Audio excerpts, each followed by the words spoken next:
I want to talk about substrates, PON, and alocasia. And I've got some pretty girls here. They're doing great. This one's sized up, as you can see, since repot.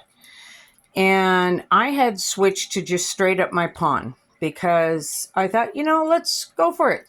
I'm always experimenting. I don't just find something and not change things. I'm always experimenting.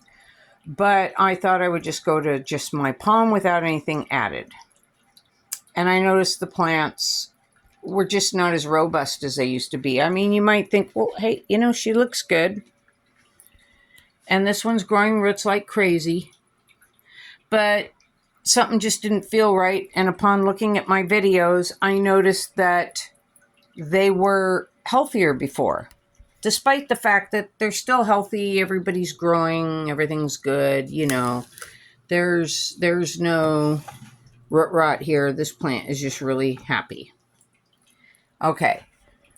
But upon looking at my old videos, I was making more of a chunky aeroid mix out of my PON before. And so I'm going back to that.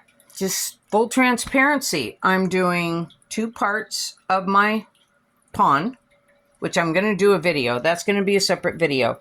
And then a half part leca and a half part, you could either use orchid bark, or I take my landscape bark and I sift out the fine stuff so I have chunks. But this is not pine.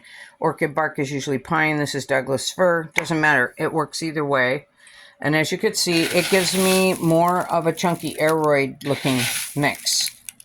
But it's mostly PON. It's just got this other stuff. Why? Why the difference?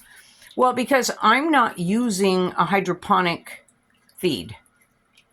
I'm using an epiphyte feed.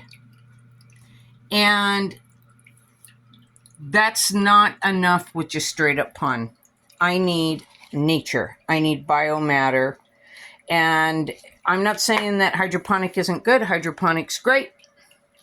But that being said, I'm too cheap and I don't want to deal with that. I ain't got time for that, as the saying goes. So I let nature do what nature does with a little bit of bark, and a little extra leca just provides more oxygen for the roots. So that's what I'm doing. I'm going back to what did better. What did better for me.